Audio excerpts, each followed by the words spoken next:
പരിപാടിയെല്ലാം കഴിഞ്ഞ് വന്ന് പുലച്ചേക്കാണ് ഞാൻ കിടന്നുറങ്ങുന്നത്. പണിക്കെല്ലാം പോകാനുള്ളതുകൊണ്ട് രാവിലെ 8 മണിക്ക് എണീറ്റ് പല്ല് തേക്കാൻ വേണ്ടി ബ്രഷും പേസ്റ്റ് ഒക്കെ എടുത്തത് എനിക്ക് ഓർമ്മയുണ്ട്. പിന്നെയും എങ്ങനെയാ വന്ന് കിടന്നതെന്ന് എനിക്കൊരു പിടിയില്ല. എണീറ്റ് നോക്കുമ്പോൾ പല്ല് തേക്കാൻ എടുത്ത ബ്രഷും പേസ്റ്റ് ഒക്കെ ഞാൻ കിടക്കുന്നതിന്റെ അടുത്ത് തന്നെയുണ്ട്.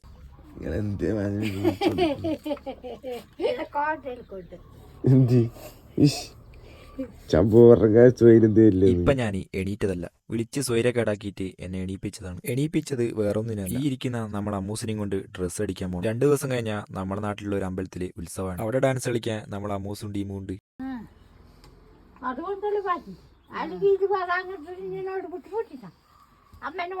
ഉറക്കത്തുനിന്ന് വിളിച്ചെണീപ്പിച്ചും പോരാ അമ്മമ്മേന്റെ വക കുറെ ഉപദേശവും. നമ്മളവസ്ഥയിലും ആരും മനസ്സിലാക്കാനല്ലേ. അമ്മൂസും ടീമും വീണ്ടും ഡ്രസ്സെല്ലാം ചേഞ്ച് ആക്കി. ഉറങ്ങുന്ന തന്നെ വിളിക്കാൻ അമ്മയ്ക്ക് പേടിയാണ്. അതുകൊണ്ടാണ് തൊഴിലുറപ്പിന് പോയ അമ്മമ്മേനെയും കൂട്ടിക്കൊണ്ട് അമ്മ വന്നു. ഇതെല്ലാം കണ്ടുകൊണ്ട് ഒരാൾ ഇവിടെ പൈനാപ്പിൾ നിന്നുകൊണ്ട് ഒരു മൂലയ്ക്ക് ഇരിക്കുന്നു. പല്ലും തേച്ച് തലയിൽ കൂടെ ഒരു ബക്കറ്റ് വെള്ളം ഒഴിച്ച് ഡ്രസ്സെല്ലാം മാറ്റി തയ്ക്കാനുള്ള തുണിയെടുത്ത് ഞാനും അമ്മൂസും വീട്ടിൽ നിന്ന് ഇറങ്ങി.